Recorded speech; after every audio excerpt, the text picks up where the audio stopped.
Somewhere beneath a quiet hill in central China, there's a room that no living person has ever entered. No camera has ever filmed it. No archaeologist has ever touched it. No government has ever allowed a single tool near its walls. And yet, we know it is there. We know roughly what it looks like. We even know, according to ancient records, that anyone who tries to break into it might die before they take 10 steps inside. This is not a legend from a fantasy novel. This is a real place, sealed for over 2,000 years, sitting under a man-made hill in Shanxi province, China. Inside it, according to the only historical account we have, lies a miniature universe, rivers of liquid mercury, a ceiling painted with stars, a floor carved into mountains and oceans, and at the center of it all, the undecayed remains of the man who built it, a man so afraid of death that he tried to defeat it by building an empire underground. His name was Qin Shi Huang.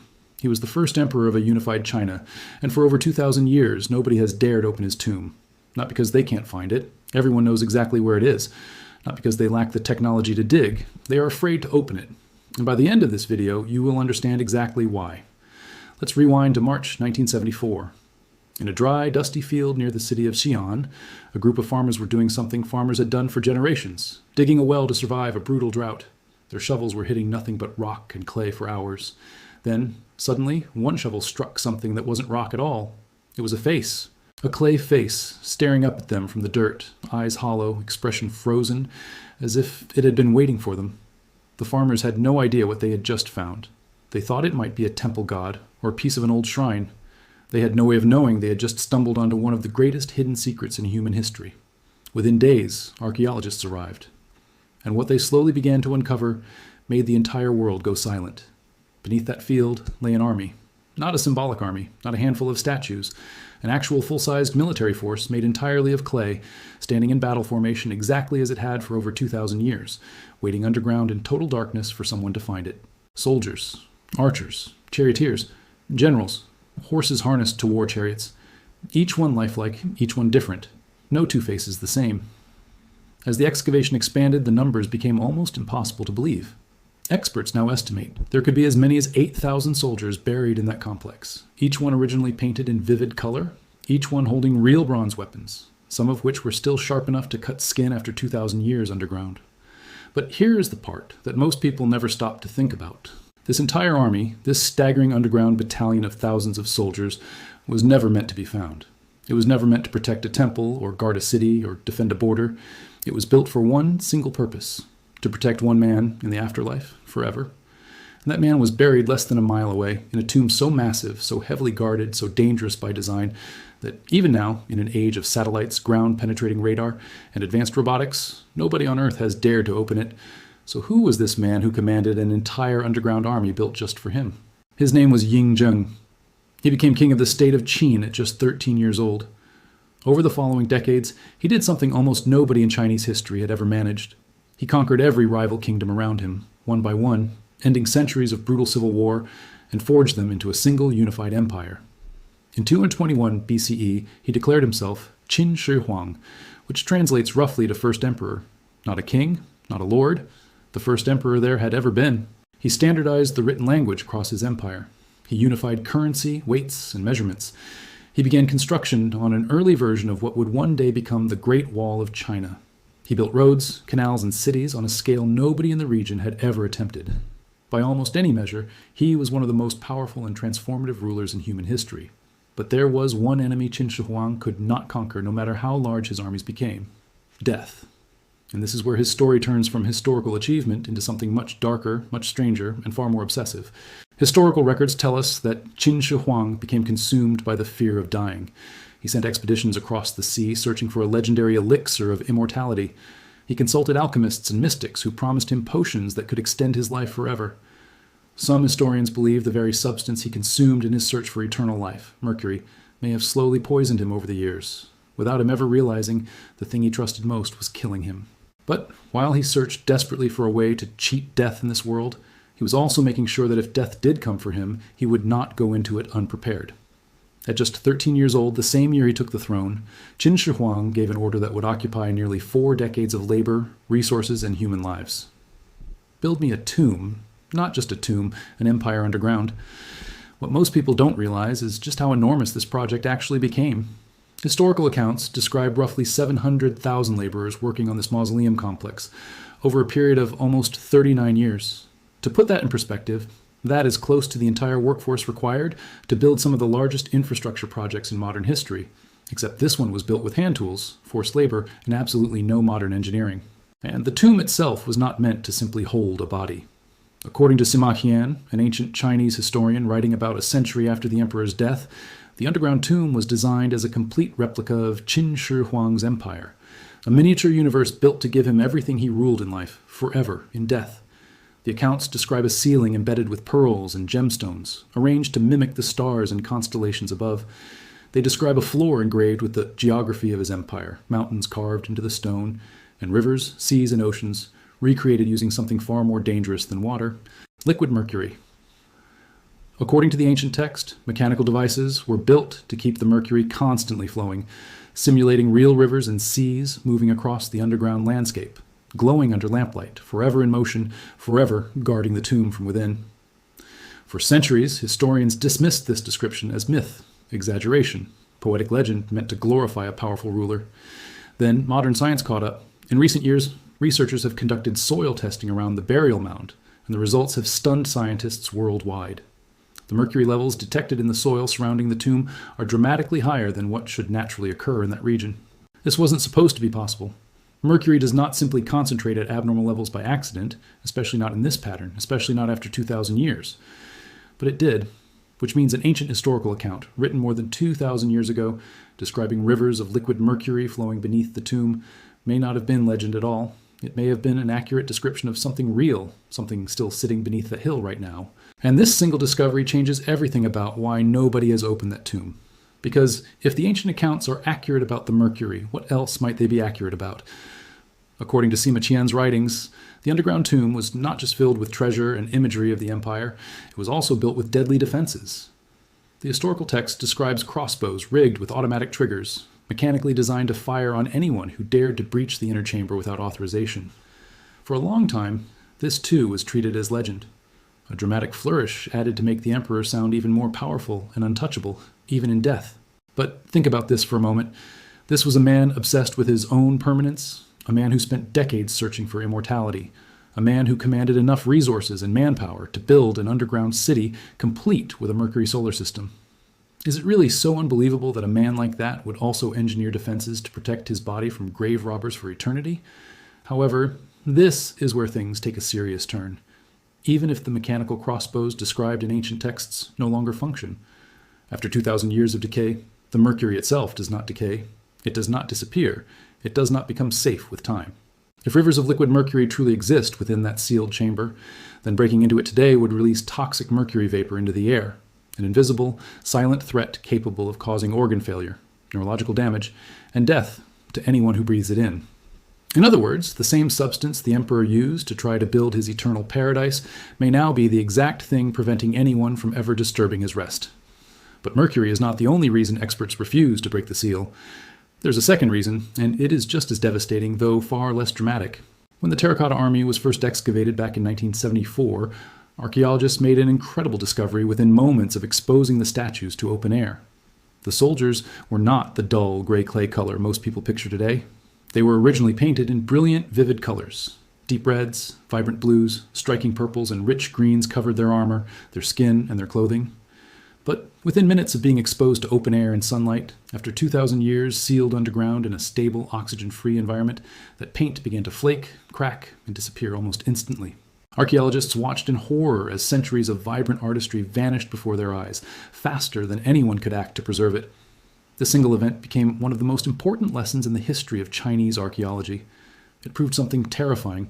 Exposure itself can destroy irreplaceable history in seconds, no matter how careful the team is, no matter how advanced the tools are. And if a single layer of paint on a clay soldier could vanish that quickly upon contact with open air, what might happen to the far more fragile contents believed to be sealed inside the emperor's actual burial chamber? Silk banners, wooden structures, painted murals, delicate materials that may have survived only because they have never once touched modern air, modern humidity, or modern light. The moment that chambers opened, whatever fragile treasures exist inside could begin deteriorating within seconds, possibly before a single camera can even capture what they truly looked like. This is the impossible decision facing archaeologists and historians today. Open the tomb and risk destroying irreplaceable history the instant fresh air rushes in. Leave the tomb sealed and continue waiting, hoping that future technology might one day allow safe access without loss. For decades, the Chinese government has firmly chosen the second option. But what happened next changed everything about how much we actually know regarding what surrounds that tomb. While the main burial chamber remains completely untouched, archaeologists have continued carefully excavating other sections of the massive surrounding complex, and what they have found there has been almost as astonishing as the terracotta soldiers themselves. In the early 2000s, researchers uncovered something unexpected beneath the base of the burial mound itself. Using advanced remote sensing and careful excavation of surrounding structures, they discovered evidence of an enormous underground palace built directly beneath where the emperor is believed to rest. This underground structure is believed to include roughly 18 separate courtyard-style buildings, arranged around a central hall, a layout remarkably similar in scale and structure to a smaller version of what would one day become the Forbidden City in Beijing. Think about the implications of that for a moment.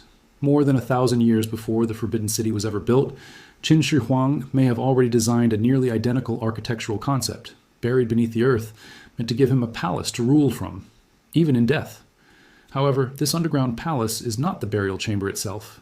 It surrounds it, protects it, perhaps even conceals its exact position within a maze of structures designed to confuse and delay anyone attempting to reach the center. And more recently, archaeologists working in the wider mausoleum complex uncovered something that stunned even seasoned researchers. A massive burial chamber separate from the main tomb containing an enormous coffin weighing an estimated 16 tons. What made this discovery extraordinary was not just its size, but its condition. Almost every ancient tomb ever discovered in Chinese history has, at some point in the last 2,000 years, been broken into and looted. Grave robbers have plagued ancient burial sites for centuries, stealing treasures, disturbing remains, and destroying historical evidence long before modern archaeologists ever had a chance to study them properly. Inside, researchers found rich funerary deposits, weapons, armor, and ceremonial items, untouched and undisturbed since the day they were sealed away, over 2,000 years ago. If this smaller secondary chamber managed to remain completely sealed and untouched for over 2 millennia, hidden successfully from every grave robber, every invading army, and every regime change across 2,000 years of Chinese history, what does that tell us about the main chamber itself, the one built specifically to be the most heavily protected structure in the entire complex? It suggests that whatever defenses, whatever secrecy, whatever engineering genius Qin Shi Huang invested into hiding and protecting his own resting place, it worked. Completely. For over 2,000 years. And this raises a question that keeps historians awake at night. If the outer structures of this complex were this well hidden, this well protected, and this untouched after 2,000 years, what condition might the main burial chamber actually be in right now? Could it be completely intact? Could the Mercury rivers described in ancient texts still be flowing today, driven by some remaining piece of ancient mechanical engineering? Could the ceiling still be adorned with jewels shaped into constellations exactly as described over 2,000 years ago? Nobody knows. And that uncertainty is exactly why interest in this tomb has only grown stronger with time rather than fading. Modern scientists have not given up trying to understand what lies beneath that hill. They have simply changed their approach entirely. Rather than digging, researchers now rely on non-invasive methods. Ground-penetrating radar, remote sensing technology, careful soil analysis. Each of these tools allows scientists to study the structure and composition of what lies beneath the surface without ever breaking the seal or disturbing what's inside. Through these methods, researchers have been able to confirm the general shape and scale of the underground structure, estimate the presence of certain materials, and detect those alarming mercury concentrations, all without a single shovel touching the actual burial chamber. This is, in many ways, one of the most patient archaeological standoffs in human history. A team of researchers, fully capable of accessing an ancient wonder, choosing instead to wait, sometimes for decades, sometimes potentially for generations, until technology finally catches up to the point where opening this tomb would no longer mean destroying it. But here is the truly unsettling part. Nobody can say for certain when that day will come. It could be 5 years from now. It could be 50. It could be a century. Or it could never happen at all if the risks are simply judged too great, generation after generation, forever. Which means that somewhere beneath that quiet hill in Shanxi province, an emperor who once ruled the largest unified empire on earth, a man who conquered kingdoms, standardized an entire civilization, and spent his final years desperately searching for immortality, may be resting exactly where he was placed over 2,000 years ago, surrounded by Mercury rivers, jeweled stars, and the silent remains of a miniature empire built just for him, untouched, unopened, unseen by human eyes since the day the chamber was sealed shut, And every single year, as technology advances just a little further, as soil tests reveal just a little more, as excavations around the tomb uncover just one more untouched secret, the question grows louder, not quieter. What is really down there? We may not have the answer today. We may not have it for many years to come. But one thing is absolutely certain. The first emperor of China built an underground world designed to last forever, hidden from every enemy, every grave robber, and every empire that came after his own. And so far, after more than 2,000 years, he has succeeded completely. The soldiers above ground continue to stand guard, silent and unmoving, exactly as they have for over 2,000 years, waiting for an order that will never come. But below them, deeper in the earth, past the palace, past the untouched treasure chamber, in a place no living person has ever entered, the emperor himself is still waiting too, waiting for the day, if it ever comes, when someone finally dares to open the door he sealed shut over 2,000 years ago. Now think about what you just learned. An emperor who conquered an entire civilization. A man who built an underground universe just to escape death. A tomb so dangerous, so precisely engineered that even today, with satellites, radar, and some of the most advanced scientific tools ever created, no one on Earth has dared to open it. And yet this, because everything you just watched only scratches the edge of what researchers have uncovered. There are entire sections of this mausoleum complex still unexplored. There are structures detected by radar that have never been excavated. There are questions historians still argue about to this day. Questions we did not even get to touch on in this video. What other secrets are hidden inside that underground palace? What happened to the workers who built this place? The ones who knew exactly where every trap, every treasure, and every hidden passage was located? Did they ever leave that mountain alive? Or were they silenced forever to protect the emperor's final secret? These are the kinds of mysteries that history rarely lets us solve completely. And that is exactly why stories like this one deserve to be told properly, carefully, and without rushing past the details that matter. If this video kept you hooked, if even once during this story you leaned in a little closer to your screen, wondering what was coming next, that is not an accident.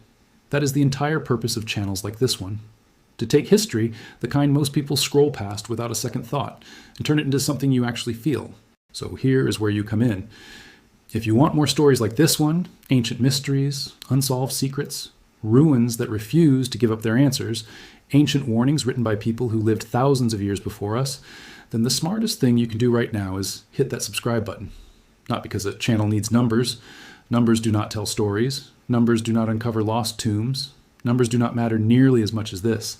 Every single subscriber tells this channel and tells me personally that stories like this one are worth continuing. That history like this deserves to be researched, uncovered, and shared, rather than forgotten and left buried under centuries of dust. And if you have not already, tap that notification bell as well. Not for the sake of clicking something. Do it because stories like the one you just watched are not released often, and they are not released randomly. They take real time, real research, real care to piece together correctly. And when the next one goes live, you deserve to be one of the first people standing at the edge of that mystery with me, not scrolling past it 3 weeks later after everyone else has already moved on. While you're here, take a moment and drop a comment below. Tell me this. If you were given full permission, full safety, and unlimited resources to open Qin Shi Huang's tomb right now, would you do it? Would you risk everything? The Mercury, the unknown defenses, the possibility of destroying priceless history in an instant just to finally see what lies inside?